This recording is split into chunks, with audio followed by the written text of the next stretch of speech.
Welcome to the Knowledge Entrepreneurs Show, where we celebrate the innovators driving change in the education industry. At Edison OS, we've worked with over 500 knowledge entrepreneurs to turn their edtech ideas into profitable businesses. Hi, Sean. Good morning. Welcome to the Knowledge Entrepreneurs Show. Thank you so much for taking your time out for being here with me today. Thank you so much for having me. It's a pleasure. Likewise, Sean. Sean, first question, what are you doing now? Well, I run my own, I founded my own company a few years ago, and I assist students in getting into college and law school. I do SAT prep, ACT prep, and LSAT prep. That gets you into law school in the United States and Canada. It's the required exam. Right, got it. And when did you start this? I started in 2004. I had been with the Princeton Review as both an instructor and as a, mid-level executive in their marketing department. And I had initially come into the Princeton Review as an LSAT instructor. But one of the requirements of the company is no matter what you do in that company, you also have to learn at least the product. And I learned how to teach the SAT, and I started teaching the SAT, and I fell in love with teaching. It's so nice to work with ambitious young people and help them finance their educations, finance their dreams, finance their futures. And I teach a lot of first-generation Americans. So I'm not just helping them finance their dreams, but their parents' dreams, and making sure that the sacrifices their parents made to get here, blossom into a good future for their children. And I think that's important work. Great. So you're saying you didn't join Princeton Review as an instructor. You were doing other things, and then you kind of became a teacher. Exactly. I had a good academic background. I was a national merit scholar.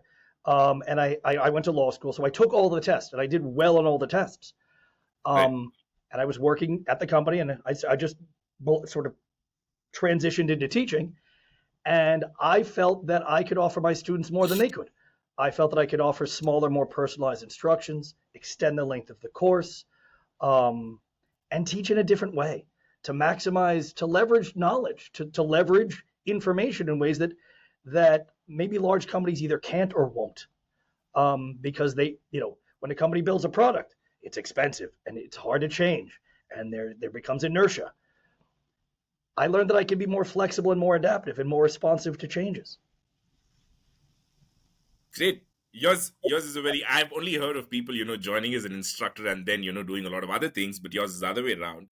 Now, may I ask you to share your journey? What led you you did your law, what led you to join the Princeton Review? So what was your journey like? I was an art history major, and it's really hard to get a job in art history. No one cares about art history. I loved it. I loved the major. So I went to law school. And the practice of law in the United States, especially in where I'm from in South Florida, can be brutal. Very competitive, a lot of cutthroat, a lot of, it's just not a fun way to make a living. But I didn't know anything about business, nothing. I couldn't read a spreadsheet. I didn't know what Excel was. So I went and I got my MBA, and my first job after getting my degree was the Princeton Review. And I worked in the marketing department and helped them develop and sell their programs. And the Princeton Review requires that the instructors get to learn the products. And then I was effective at it, and they put me in the classroom. And I really fell in love with the classroom experience, working with people, getting to know them, interacting. It's nice to be able to work a spreadsheet, but it's so much nicer to talk to a person. Yeah. Yeah. Awesome.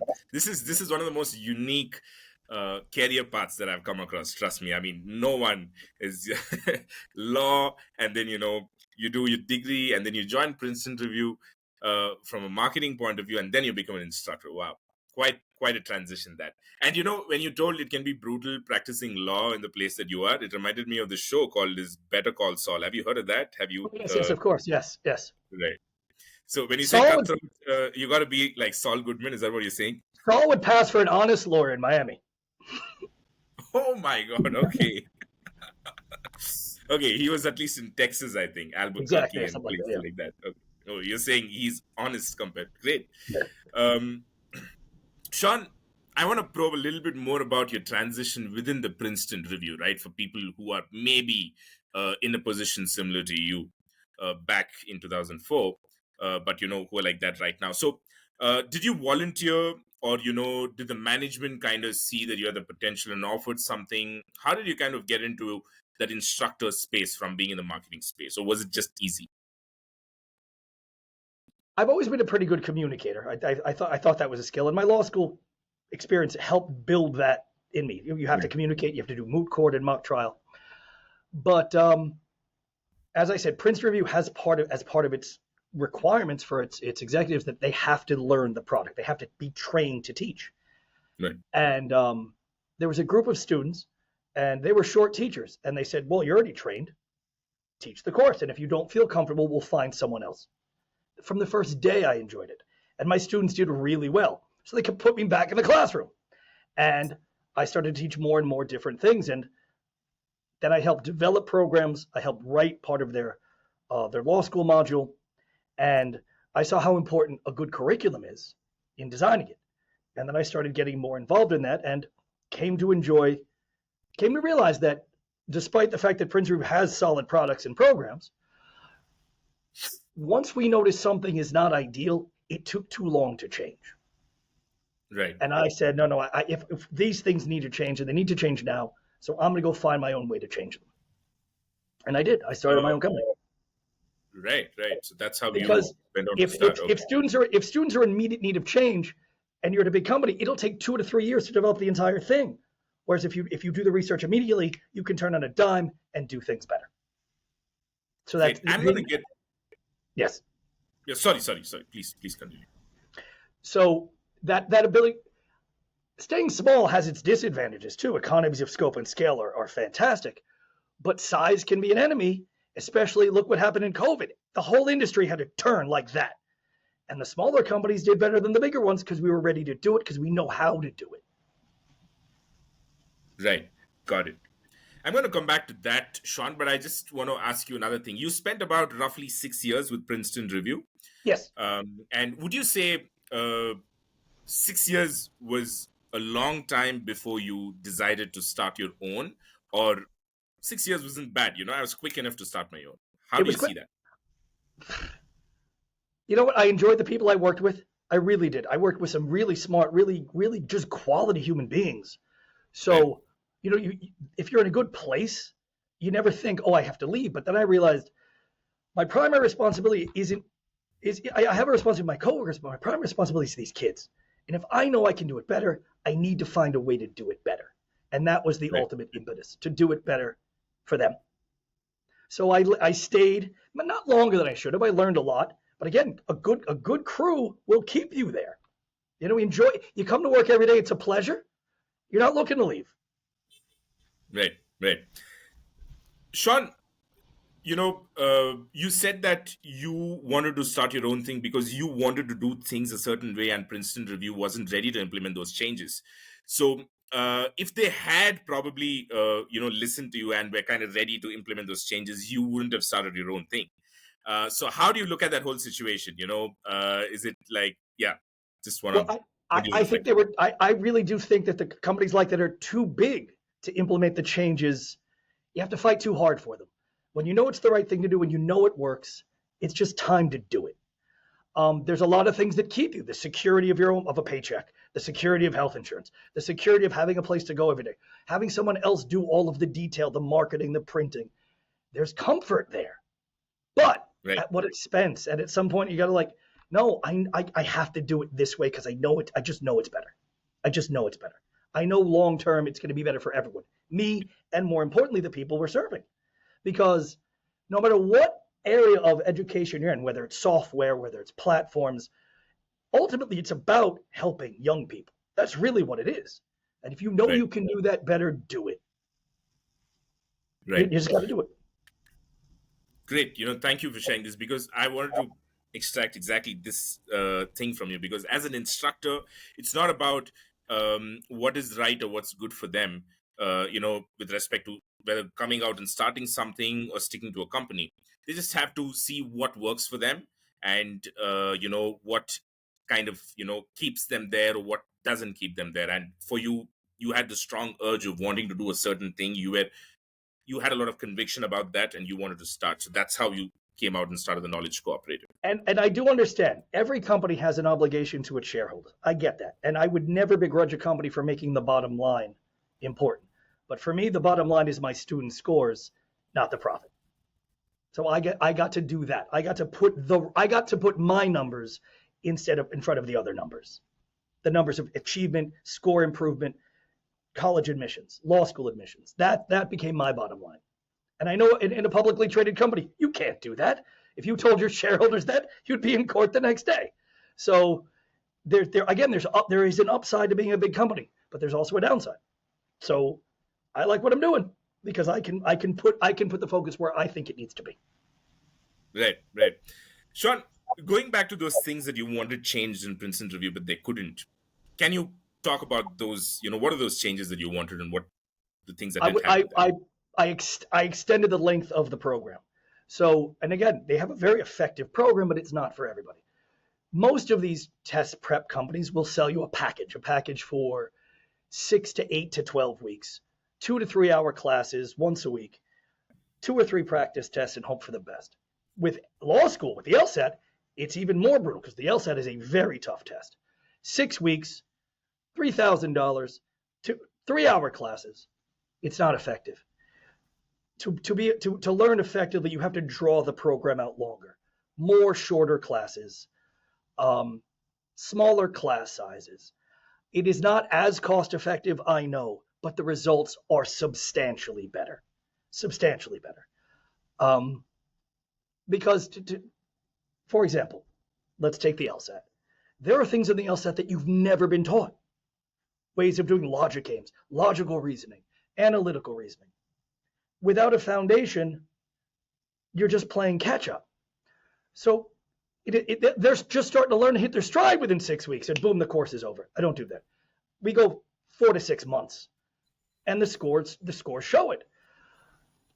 My students, if they work the program correctly, they only pay for law school if they want to, because I will help them find schools where they have the ability to go for free.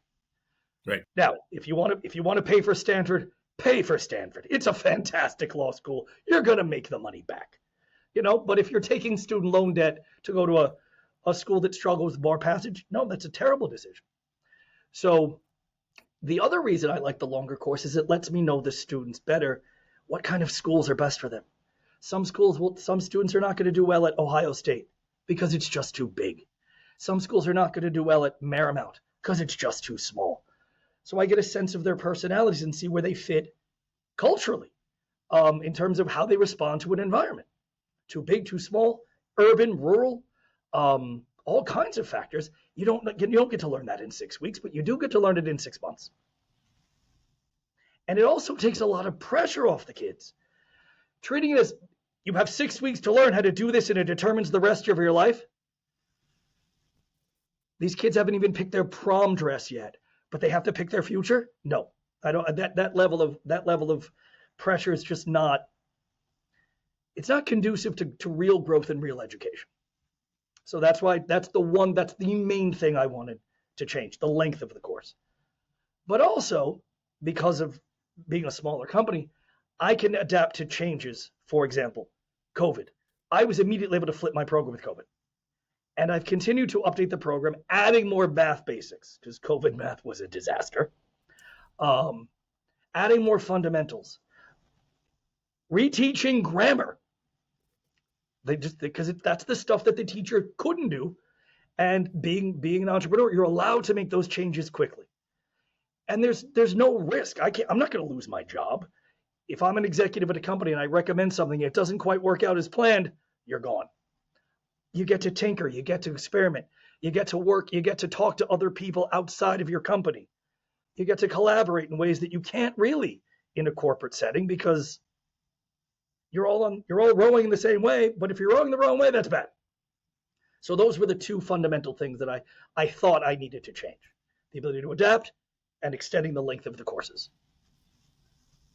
Got it, Sean. Sean, in your experience, what were the problems that you were starting to see while you were at the Princeton Review, that triggered you to think of a longer program? again, the intensity of the pressure that the kids would share with me is like, what if I don't do well? What do I have to do? I have to pay again? Well, so a lot of programs have money back guarantees, and Princeton Review did. But again, you're starting over, meaning you're starting the same program over. You're not doing new things. So if the program didn't work the first time, I don't know that it's going to work the second time. During a longer program, we can try different things, different ways of conveying the information, different ways of learning, more homework, less homework, more that kind of thing. So the length allows me to adapt each student a lot more than a 6-week program, and to find something that works for the student. Because again, not all students are the same, and not all students have the same time to commit, because there's extracurriculars, and not only all the same students have the desire to perform, because a lot of them are here or go to test prep classes because their parents insist. But over time, if I get to know them, I can explain how important it really is for them. I like to tell my students that my course is the best pay. It could be their best paying part-time job ever, because if they do what I say, it can save them $500,000.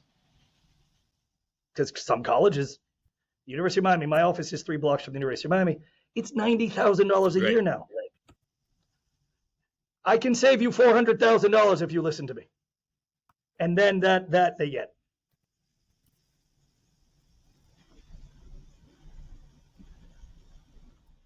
So that's the one. That Sorry, Sean, I lost you for a little bit.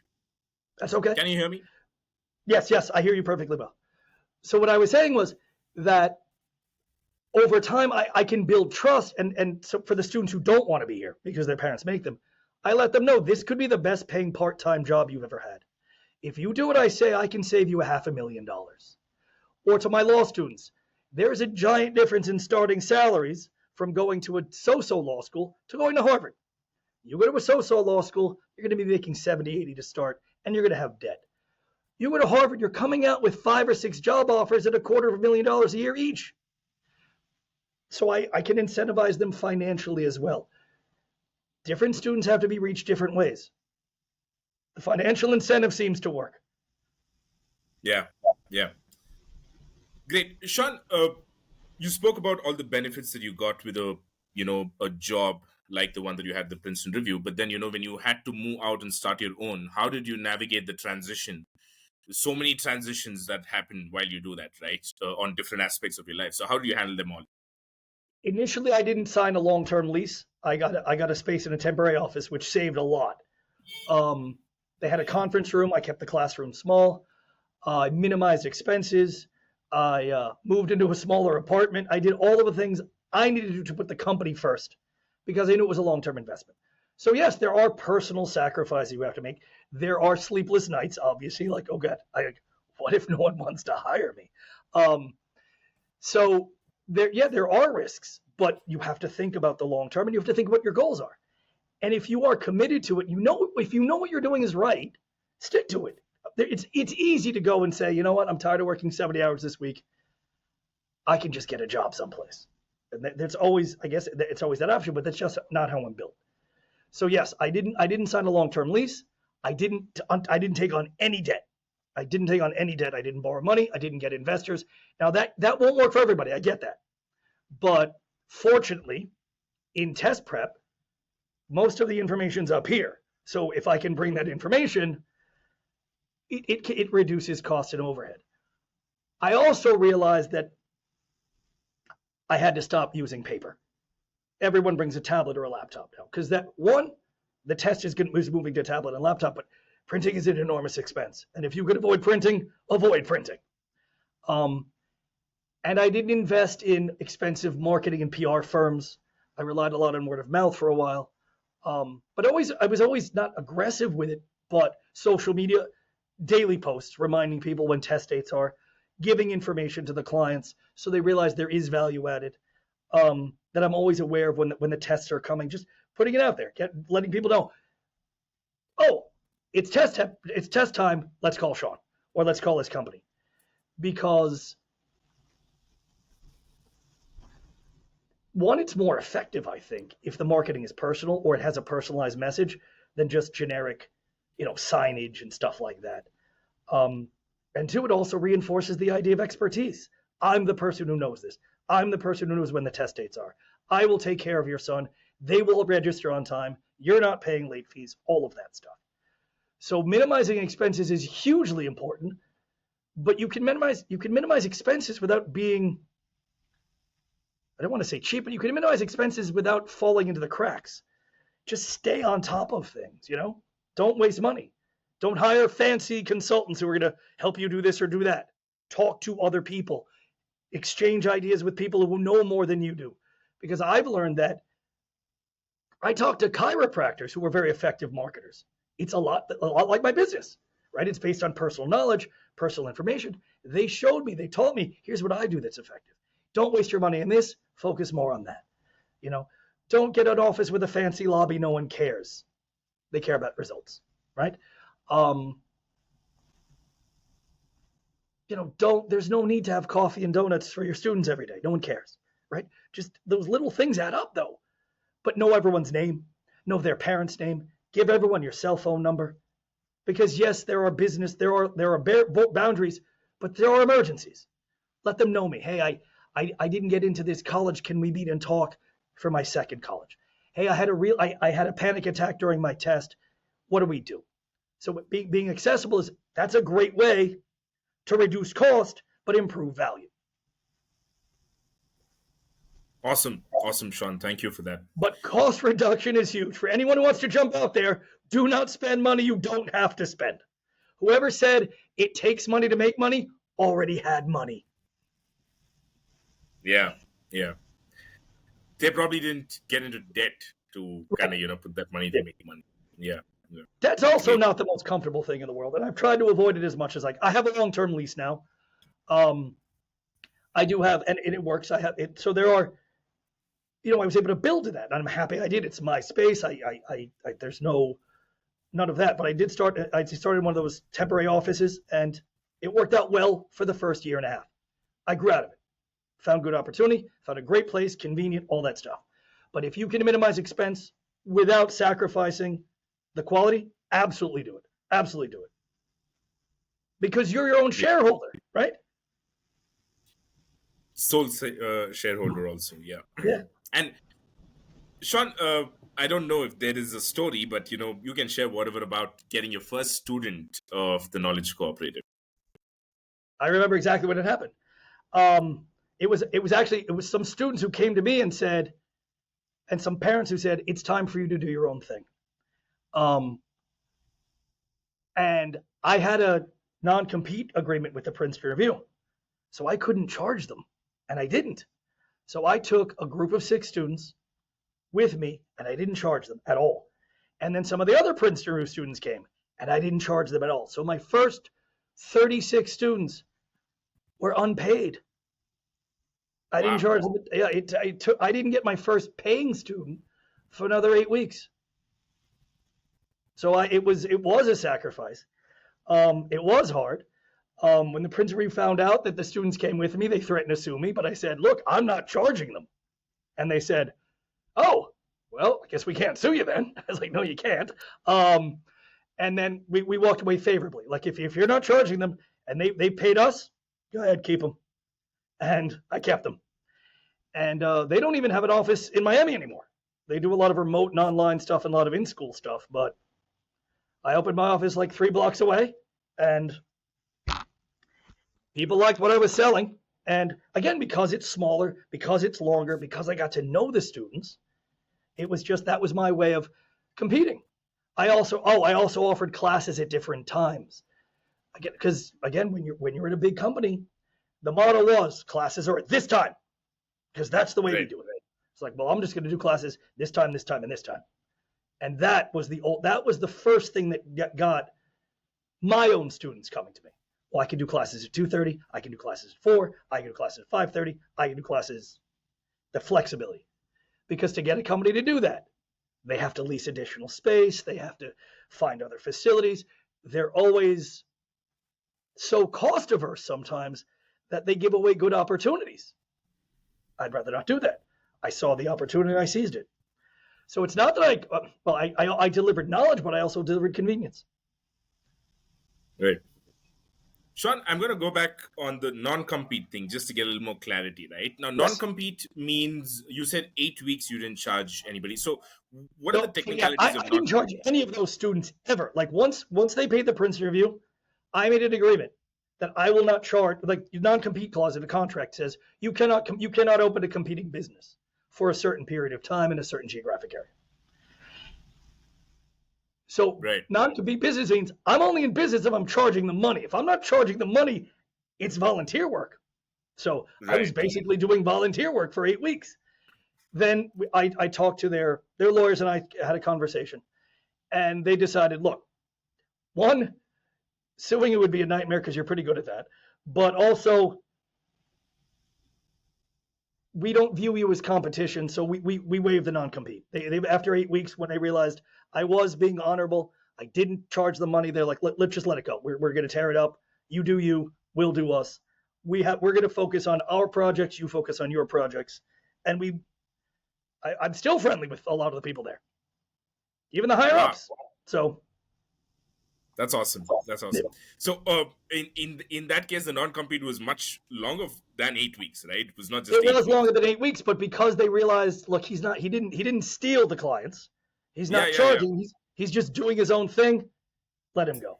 But there's a lesson in that. If you do it the right, if you're honest and you're not stealing clients, you can come to an accommodation. If I had just go in and started clients, they would have been right to sue me out of business. But I chose not to do it that way. I chose not to charge them. So Right. again, that was a sacrifice. That was tough. That was tough. For those 3 months, I moved back with my parents. So, but Great. they respected what I was doing. Like, I get it. I get what you're doing. You got to do this. You got to do this. Stay here for a couple months, get your feet on the ground, and then go back out there. And I did it. Great. Great one, Sean. So, Sean, after the 36 students, it mustn't, it shouldn't have been difficult for you because of the word of mouth. Is that how you got your future Exactly. students? Yes. And then I focused on SAT and ACT for the first 2, 3 years because Right. LSAT is expensive. Not expensive in terms of costs of any fixed cost, but expensive in terms of time. Like to do it well, you have to be very good at the test. So Right. I wanted to make sure I was an expert. So I took every released LSAT 5 or 6 times, went over every answer choice before I said I'm ready to do my own LSAT program. So it did take about 2 years, and then I transitioned to that. And now I teach about 60 to 70 LSAT students a year all over the country. Wow. Great. And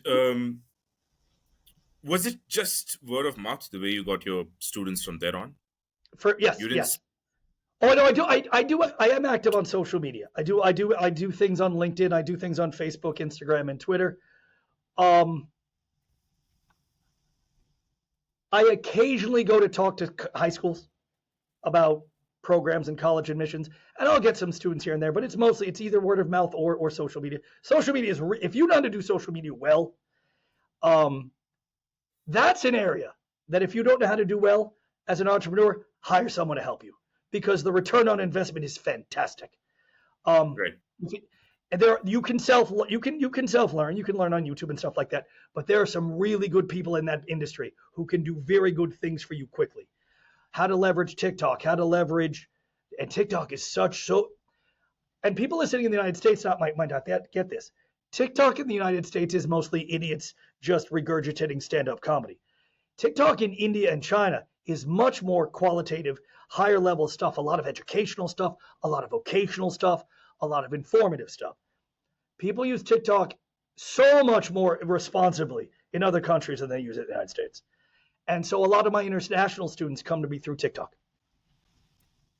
Wow. because the information, the audience demands more informative stuff than just waste of time stuff. And I think that's fantastic. So if you can find someone to help you leverage social media, that's something to invest in. It's not that expensive, and it's so worth it. Because again, if you're out there, you're reestablishing expertise, but you're doing it the right way. Got it, Sean. Sean, you said you post frequently or regularly on social media, and you said, that's an area where people can probably hire someone else to do it if they can't figure it out. But when I look at your posts, or a lot of other people who are active on social media's posts, it's not very much, right? I mean, they just share their everyday experiences. It seems pretty straightforward and simple.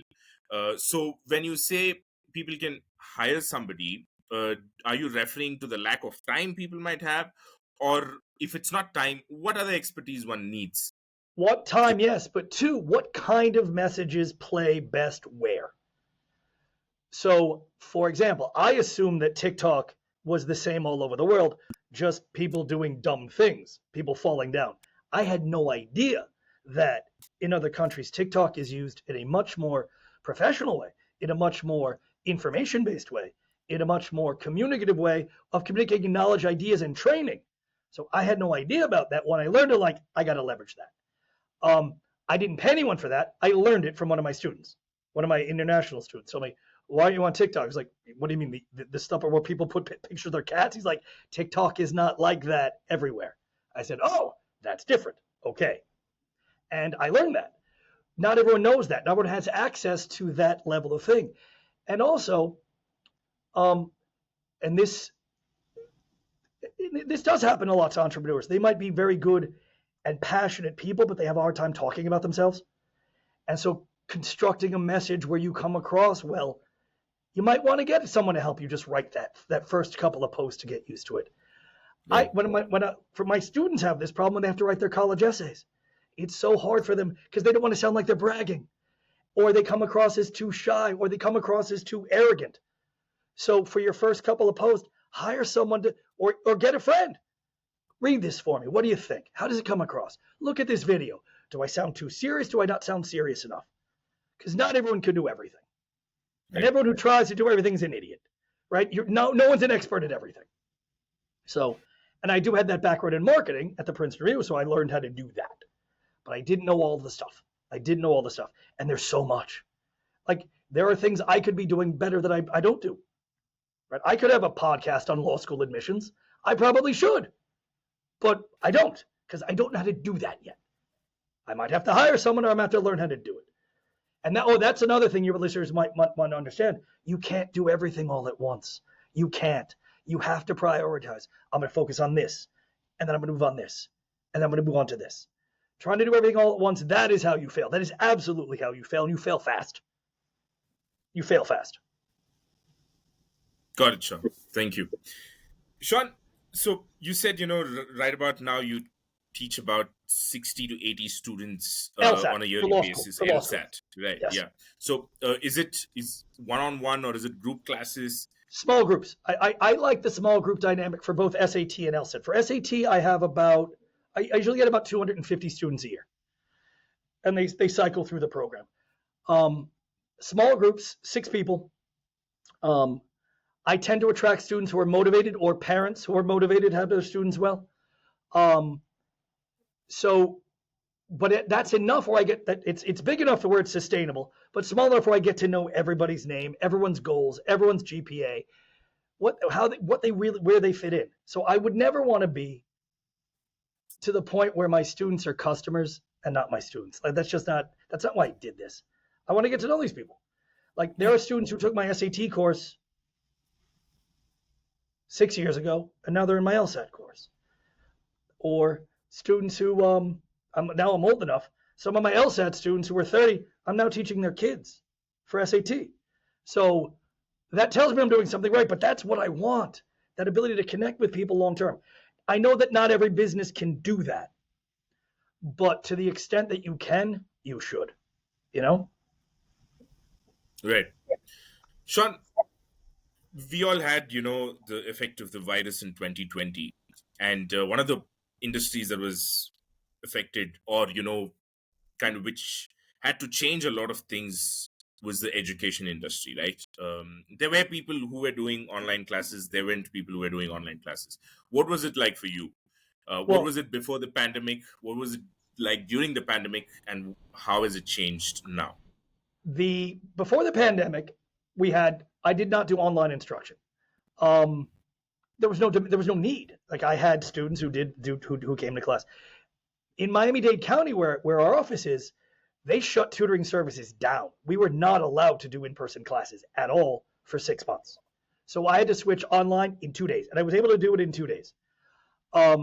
I knew immediately that some of my students were just not handling it well. So that became an issue. So I just said, look, we're going to do the best we can. The minute we can open up, the day they allow us to open up, we're going to open up back to in-person testing. I still offer online courses now because I became good at it. I learned how to do it. I practiced. I would record things. I'd send them people. What do you think about this? What do you think about, oh, you need a better whiteboard. You need to do this better. You need to do this better. And it took some time, but now online teaching is a fundamental part of the program. I simulcast and record all of my classes, and I send them to all of my students. Because now I realize some students have to miss class because they have games or they have extracurriculars or they have family events. So the online thing is just another value-added thing. Plus, I also like to send recordings of my classes to all the parents, so they know that their kids are learning. We're not wasting time here. And it became a really good way of marketing because parents will share my lesson. Look, this is what this guy does. If it's for your kid, great. If it's not, no. But this is what you can expect. And there's accountability there. The parents know I'm teaching. I'm not watching them do busy work. There are no worksheets. There's no busy work. We're here to learn. And I keep it a very professional. We have fun. We joke around a little about things, but we're not here to mess around. We are here to make sure that you don't have to pay for college or to pay for law school. So the COVID thing did hurt. And it hurt not that, I also stopped charging my students because you just can't. I didn't charge. I remember the first month of COVID, I made $200 because it was someone who had just was a continued to pay. And that scared, that was frightening. But then I said, no, we got to make this work. And I just kept grinding and finding a way. And what I found was even the students who did not respond well to online in person, they'd come in person, but then they'd rewatch the video. And that was what was able to keep them going. And the minute we were able to come back, everyone came back and we moved on. So COVID was a good learning experience. It was a terrible experience for the students, but it was a good learning experience for me. I hate to say that. It was a tragedy, but it was a good way of learning how to help my students deal with tragedy, how to help my students deal with emergency and their parents. But what I also learned was COVID was terrible for a lot of instruction. A lot of these schools did their best, but still failed the kids. Math skills globally have dropped precipitously. And that's something that I don't think anyone wants to even discuss. I think adults are afraid to admit how bad we messed up when it came to kids. Like it's a problem we know, but no one wants to know how bad the problem is. Right? You know, when your car rattles and you're like, I don't even want to know. Right? I don't want to know. I'll ignore it. Right? Or when you hear that drip, I don't want to hire a plumber. You know, you want to ignore it. I've seen it in my classes. Kids don't know how to factor. They don't know how to deal with fractions. They don't know grammar. And I don't blame them. I don't even blame the teachers because they were doing their best. But we have to do something. I'm doing whatever I can in education to help these kids catch up. Because the further they fall behind, the worse it's going to get. The worse it's going to get. So, math matters. Math matters. And Right. we have to find a way. I don't know what we're going to do. I don't pretend to have the solutions. But it's a conversation that no one seems to be willing to have anywhere. Whether it's, I'm not as up on South Indian news as I should be. But I don't know how well they're addressing it there. I know they're not addressing it well in the United States. I know that they're trying to do things in Korea, in South Korea, and in Finland, because teachers are given a lot of freedom in those countries. But as educators, we have to find something, I don't know what it is, to help these kids catch up. Got it, Sean. Yeah, that was something that I was going to ask you. How did it impact your programs? Did it have to go even longer, or did you spend more time with students? I had to go longer, and I had to go back to fundamentals that 5 years ago kids knew. 5 years ago, kids knew how to factor. They knew how to handle fractions. They knew how percents worked. They knew how ratios work. Completely glossed over. I have to go back and teach stuff I never thought I'd have to teach. And again, it's not their fault. They have to learn this because you can't do calculus if you can't factor. You can't. That's all calculus is factoring. You can't do a derivative if you can't factor. If you don't know how exponents work, you can't be a statistician. And if you can't be a statistician, you can't be an engineer. So they're so behind that I had to fundamentally change the material. And that's why I like being small, because I was able to respond immediately. I didn't have to go through a product development. I didn't have to beta test anything. I immediately implemented it, and it worked. So that's one of the, I'm so happy I'm able to do this because I'm small enough to do it. So I'm big enough to have an influence, but small enough that I can respond quickly. Great. And Sean, you got into online just to, kind of as a makeshift arrangement until you could get back to your in-person classes. But today, what's the split like? What's the percentage of students that you work with in class, and what's the percentage of students that you work online with? For SAT and ACT, it is still substantially an in-person thing. My international students obviously appear online. My international students also seem to be better adapted to online learning because maybe in their countries they did the online learning better than we did here. And so they are very receptive. And it's one thing to know how to be an online teacher, because you do have to learn how to do that. You have to learn how to engage the students. But students haven't been taught how to be good online students. They haven't learned how to ask questions. They haven't learned how to hit the hand raise button. They haven't learned to ask a general question. So I encourage my students. I had to teach my students how to be good online students. My international students came in knowing that. My Florida students didn't, so I had to pull that out of them. So my international students are exclusively. So I'd say about 25 to 30% of my SAT students are online. The rest are in person, and about 60% of my LSAT students are online because it's a national footprint now. I teach everywhere. And great. If you can't handle online learning in law school, you're not going to be able to be a lawyer, because depots are now online and everything's online now. Right. Sean, you also, touched upon an important point. The way you engage with the students changes the moment you go online. In person, it's very easy. You're, physically present. So what are the changes that you had to make to your teaching style to make it more engaging online? I make sure that I'm not just asking who knows this, but I'll ask the online person, so what do you think the answer is? Well, how do I do this next thing? What kind of passage is this? You help me get through this question by keeping them constantly engaged, by making sure, hey, did you get that? Just always talk. You have to talk to an online student 3 times as much as you talk to an in-person student to make sure that they are connected. Because I can make eye contact with an in-person student and they know. Like, they know I'm watching them. They know I'm engaged. They know I'm looking at it. With the online person, you've got to be repeating the name 2, 3 times, 4 times a class. All of them. Just, you with me, you get that. Greeting them. How you doing? I'll see you next week. Just those things. Learning about them as students. Hey, how was practice? Like, just knowing that you care about them as people, not just as someone on a screen. Like, getting to know their personality, getting to know what they're involved in. How was work? Stuff like that. Communicate for 5 or 10 minutes before class. Because especially for kids. Oh, I'm just there to learn this. No, you're still part of this class. Even though you're over there, you're part of us. You're part of us. Right.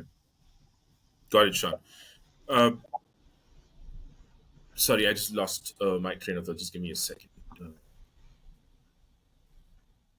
When it comes to online, during the pandemic, right, one of the biggest things that we've spoken about is to keep the video online, video on or video off, and stuff like that. I know for teachers it becomes doubly difficult when the videos are off. So what was it for you like? You had a rule that the students had to keep the video on, or you were okay with students going off video? I was okay with students going off video because it's not the same for me as it is for a regular teacher, because my students are here either voluntarily or because they come to realize it's important.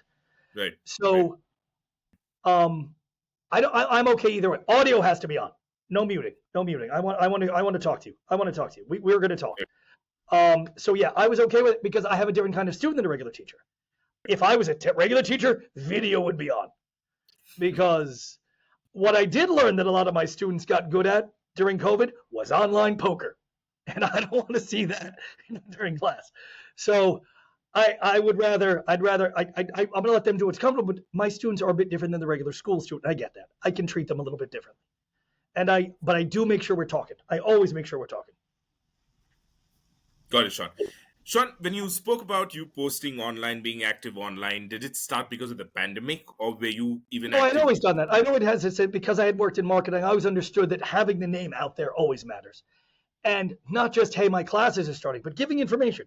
Hey, here's some law schools that you might want to consider that you haven't thought about. Here's some Right. colleges that cost a lot less than you think. Here are the upcoming LSAT dates. Here are the upcoming SAT dates. Here's what you really need to do in your college essay. Here's why some colleges really like work experience more than club experience. So just those kinds of value added things to let people know there's more to it than just this. And having the name out there, not just as promoting myself, but as a source of information, a source of expertise, being a source of knowledge. Right. Sean, another thing that's kind of rampant today is something called as test anxiety faced by students, right? Now, as teachers, you not only have to be equipped with whatever you have to already be equipped with, but these things are an additional responsibility as a teacher, because it's not like you've got class to address this and that separately. So how are you dealing with the whole test anxiety that are faced by the students? It is a legitimate phenomenon because I think some of these students really do realize the stakes of these tests are very high, academically and financially. One of the reasons I lengthen my course to double, triple, even 4 times the length of other courses is because I want them confident. I want them to make 6, 7, 8 practice tests. I don't want them being surprised. And I also do it through scheduling tests. I always schedule exams, hoping that my students do the best they can, but realizing if they don't, we have another time. We have another bite at the apple. I don't like cramming for the last minute test. I don't do it. I don't let my students do it. So we spread it out. We help them cope. We build their confidence. I let them know you've seen everything. You have to understand that you've seen everything. Don't let this test frighten you. Don't be your own worst enemy. I never minimize test anxiety because I know it's real. I don't say it's all in your head because it's not. It's something I let them know. Don't be afraid of it. Don't be ashamed of it. We have ways to help you cope. Longer courses and scheduling tests so that we don't have to put all of our eggs in one basket. Because that's a big source of anxiety. Oh, if I don't do well on this test, I'm never getting in law school. No. We'll take a test 6 months early, see how you do. If you don't do well enough, do it again. So it's a legitimate phenomenon, and we do it through extending the course and by responsible scheduling. Great. Sean, you've got about 25% of your students, the international students, or sorry, when it comes to LSAT, 25% of your LSAT students you do online, 25-30%, because, they're all over the nation. What are the tools that you use when it comes to online teaching? I use WebEx as the platform rather than Zoom. I just like it more for teaching. I know it's more expensive, and that's why no one likes to use it. But their Blackboard feature is just better. Their video capacity is longer. It's more secure. And I make extensive use, obviously, of document sharing programs, Dropbox and things like that, so students have access to things. And by that I try to keep it as simple as possible because that's just another stress. If they have to master a whole other kind of technology on top of mastering the material, no. Like I want the technology part to be seamless. I want them to not have to think about it. Are they the best program? WebEx I like. Is my document sharing the best? Probably not. But they know how to use it. And that's something else I have to learn how to do over the course of the next couple of months. How do I get better with that part of it? Because again, you can't do everything all at once. Right. And Sean, at the Knowledge Cooperative, are you a one-man company running the entire thing, or do you have a team with you? Oh, I'm the only one who teaches and does course development, but I outsource bookkeeping, I outsource billing, I outsource the rudimentary day-to-day stuff. But as far as developing programs and teaching, that's me, because that's what it's what I like to do, but two, because it's these students' future, it's my name. I need to get to know them. I need to see them. I need to talk to them, and I also need them to know that I'm on their side. Like it's not some college kid who's doing this for a job. This is how I feed my family. So I need you to do well so I can feed my family. So I want to make sure you do well. And that level of trust absolutely has an impact. There's another test prep company that just opened in my building 2 years ago. It was the worst mistake that company ever made because they've lost about a third of their students because they just come upstairs now. Because I'm the only one who teaches. So people are like, oh, what'd you do today? Oh, I went to this company and they did this and they watched me do my homework. They graded my homework. Oh, what'd you do? Well, I just watched Sean's video. So people were watching my videos going to their company. Parents are like, we're done paying them. We're just going to pay Sean. So that idea that I teach my own classes is hugely important. Now, I know that that's not possible in a larger scale. I know that's not. And I have friends who are in business like, you have to start to teach other people how to teach. And I said, maybe, but not yet. Not yet. Right. I was going to get there because you said you're the only teacher in your company. Now, have you faced situations where you'd have to turn down students because, you only have so much time and Yes. you are very you say that 6 is the total number of students that you want to have in a batch. Yes. So have you hit your upper limit in terms of number of students? Yes. What I've learned to do is, I haven't had to, it's been a while since I've had to turn any down because what I've just done is add classes. I used to not teach on Fridays. Now I teach on Fridays because there's a real demand for student athletes. I don't teach 3 classes a day. I teach 5 classes a day. So it allows me to not have to say that. During COVID, I had to, because during COVID, it was just impossible to keep everything going. I can't do everything online. And it would seem counterintuitive, but a bigger online classroom is worse than a bigger in-person classroom because it's harder to stay engaged with everyone because it's 3 times the work to engage an online student as an in-person student. So because of the online, I had to wait. I had to say, no, I can't. I don't want to do many more than 6 kids online. Now, 6 is the ideal. I do have some larger classes because parents have organized groups and said, we all want to come together. So I'll have, my classroom only seats 8 kids. So 8 to the maximum.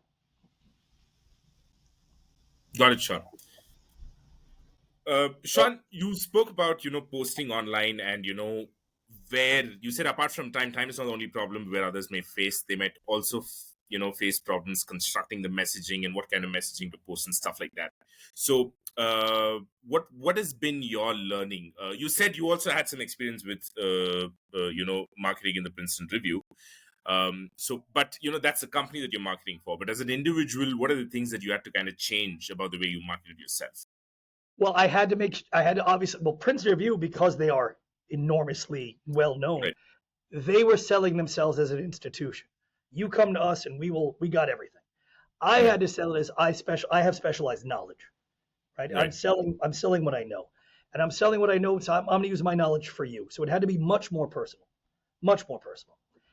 And oddly, because of bigger companies get to take advantage of things like humor that a smaller person can't, right? I can't be joking around. When Princeton Review, they encouraged humor in the marketing. Have a little fun with it sometimes. Be a little informal. When we would do parent meetings, they tell us don't wear a suit and tie. Go and make it a conversation. Wear the Princeton Review shirt and a pair of khakis. Do not dress up too much because then you're a dean. As a smaller company, it's kind of the opposite. I have to be a little bit more formal. I have to be a little bit more serious in the construct. I have to seem like, well, it's just him, but he's really good. He knows what he's talking about. It's all about the message. It's all about the information. So, yes, you have to be. I think I had to be a lot more formal than I was, a lot more informative, a lot less fun, a lot less humorous than I was when I was at a big company. Because the big company's like, hey, come to us. We're not this giant scary company. We're fun and cool. Here it's like, I'm me, and I got to work my butt off for you. Here's who I am. So I had to change that level a lot. Wow. Very interesting, that one. Sean, from what I've seen test prep instructors post, right, on their social media, I've roughly seen about 2 to 3 types of posts. One is a success story of their existing student. And another one is a direct promotional message, where they say, I'm starting classes now and stuff like that. And another one is slightly offbeat, just sharing a random stuff, but then connecting it to something relevant. It's not very directly connected. So what is your approach? Do you have a structure? Okay, you know what? I'm going to post so many of student success stories, so and so. I've never done a student success story. I have some, and I just had an LSAT student text me. Fortunately, because I get to know my students so well, a lot of them just do it for me. They'll just post, "Hey, I got this, and thank you." I have to, because it'd be irresponsible not to. My courses are starting at this date. Right. But what I do a lot of is, look, this is what a college essay should be about. This is what law Right. school admissions offices are really looking for. Stop applying to the same 12 colleges that everyone else applies to. Here's why. The importance of demographics, the importance of your major in college admissions, and a lot of content that there's not that they might not know. That kind of stuff. How-to sort of guides, nuts and bolts stuff, but very little student success stories, just because they become generic. You know what I'm saying? Like, everyone's got them, and I've done this long enough that I know I'm responsible for some of the success of my students, but I've also had some really bright kids, and they were going to do well no matter what. I'm honest about that. But if I went above and beyond, and a student, I'll say, "Do you mind sharing that?" And they'll share it on their own. But a lot of it, and a lot of information. Hey, parents, realize the deadline is to register for the ACT is this, and I'll post it on social media. Or, University of Miami is doing campus visits this month. Sign up. These summer programs are available. These are the schools this is when the college fair is. This is when the law school fair is. Those kinds of sort of industry-wide information that they don't get, that they don't, because they're not looking for it. So I'm their source of that. So that's how I construct it. I do the announcements, but I also do things that show that I'm on top of this industry. Right. Got it, Sean. Sean, thank you so much for all of the Of course, information that you shared. by the way, you are very good at this. You know how to engage. You know how to ask good questions. You are good at your job. You are very good. I appreciate this. I've been interviewed before, and it was terrible. You are good at your job, and I appreciate your time. Thank you so much. Sean, we're not done yet. Oh, okay. I just did so this is like, the conversation format, where that's right. Down the other one. Yes, you're right. Yeah. Some of the questions might repeat, but That's please okay. bear with me. You just have to be very kind of like straight. Succinct. I know. This is for the clips. I get it. This is for the clips. Yeah. Okay. Yeah. You know what? You were already very concise and crisp. So, I don't have to say that. I'm just saying it, That's law school. Law school makes you concise and crisp. Yeah, not a lot of them. Because to have covered so much of information, usually it would have taken me double the time of what I've taken. But wow. I was just thinking, it's just 57 minutes. Have I covered everything? Am I missing something? So that's the kind of thoughts that was going on in my mind. Great. So these are the questions. Before I shoot the questions, I'm just going to think out loud with you for a couple of minutes so that both of us are on the same page, and you probably have a few seconds to gather your thoughts. These are going to be listicle sort of, answers that I'm expecting from you. Say, for example, 3 things where new teachers going on their own should not spend, and 3 very underrated expenses that you can go ahead and do with full confidence, something like this. And the thing that you spoke about, alleviating anxiety by just course lengthening, I've never heard anybody talk on those lines. They spoke about breathing techniques and stuff like that, but I'd like to hear you talk about how to, as an instructor, what you can do to help students with their anxiety. So if you can share your methods, that's one thing. And what are the 3 things that parents like to hear from instructors more often than not?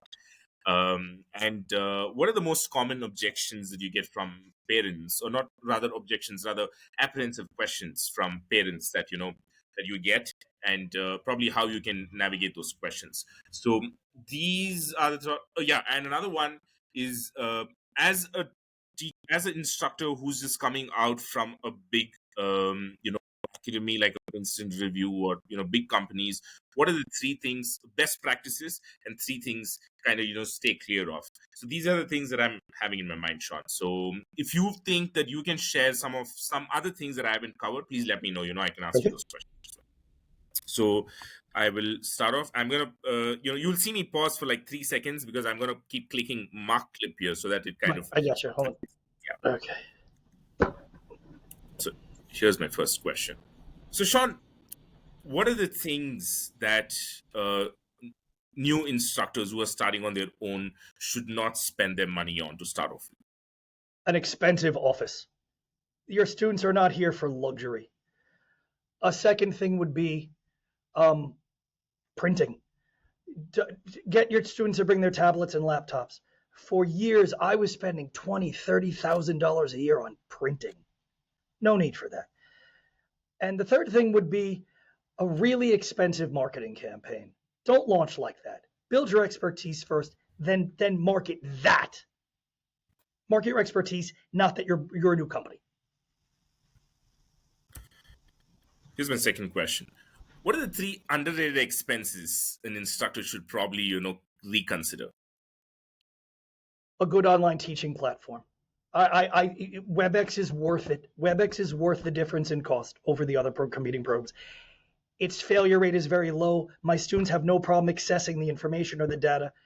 Spend the money on that. A good website, an interactive website.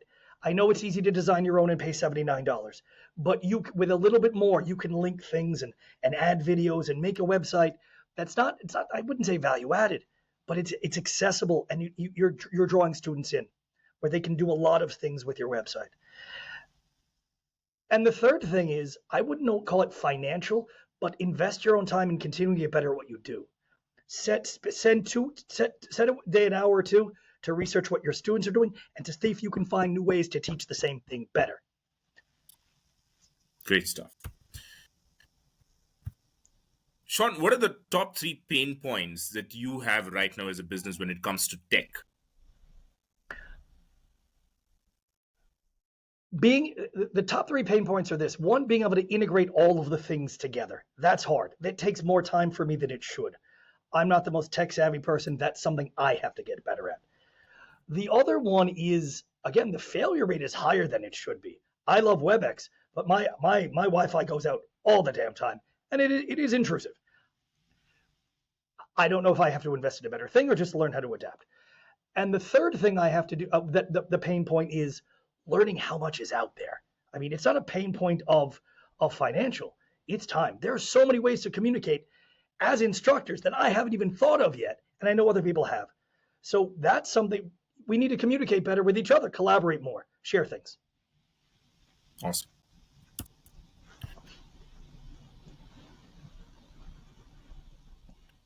Yeah. Sean, as an instructor, what can one do to help with students' test anxiety? Test anxiety is a legitimate and real thing. It's not in their head. It is important, and it should never be minimized. What I have done to help my students address it is this. I've extended the length of the course. It's not a 6-week thing, all or nothing. I would never do that to a kid. Second, I always instill confidence in every class. I remind them, you're going to see this question on the test. I absolutely guarantee it. Let's do 5 of them. Let's do 10 of them. So they know there's going to be no surprises at all. And third, I let them scheduling exams. I never let my students schedule exams as a last minute thing. We push the preparation out. Most students start as juniors, even seniors. I encourage my students to start as sophomores so we can push out the learning and they build those and they never have to take an all or nothing test and they don't go in anxious. Great. Sean, I don't know how to, kind of ask you this question, but I want that piece again from you, like 3 points. You said instead of doing so and so, you remember student's name and you talk to the parents, you be accessible to parents. That piece of information that you gave was amazing. So how do we rephrase that question? Oh, like the things that I make sure that how I set myself apart. Yeah. Three qualities as an instructor. Yes. Yeah, I'm gonna ask you something like that. Okay. Sean, what are the 3 qualities as an instructor that you think that has made you kind of, stand out and offset all of the cost reduction practices that you did in the beginning? Make it personal. Get to know your students, get to know their hopes, their dreams, their ambitions, and get to know that you share them. I want you to do well. I need you to do well. This is important for both of us. Investment. Second, be accessible. Give parents your cell phone. Let them know they can always reach you. Never outsource that, because this is not just an obligation. It's a financial burden on them, but it's also an enormous source of stress because they want the best for their kids. They want to be able to talk to someone, be accessible. And the third thing I do is I send videos of my classes to my parents every day so they know that their kids are learning. They see what their kids are teaching. They see that I'm not wasting their time or money and that I get to know their kid. Those are the three things. Be accessible always. Awesome. Sean, what are the most asked questions by the father or the mother of a student that joins your course before they join the course, and what are the things that you say? First thing is they say is how much can my son or daughter improve? What are we looking at? And I say, well, if they do what I say, in Florida we have something called the Florida Bright Future Scholarship. If they do what I say, they're going to go to college for free. That's the first thing I say. The second thing I say is, yes, it's just me, but that's a strength, not a weakness. There's like, well, if it's just you, how do you keep track? It's like, well, I keep my classes small. I get to know everyone's name. So that's the second thing. Yes, it's just me, but that's a good thing, not a bad thing. And the third thing they ask is, well, how do they find time for all of this? And that's why I say, well, I don't keep them here for 3 hours. They're here for 75 minutes twice a week. They find the time because we stay flexible.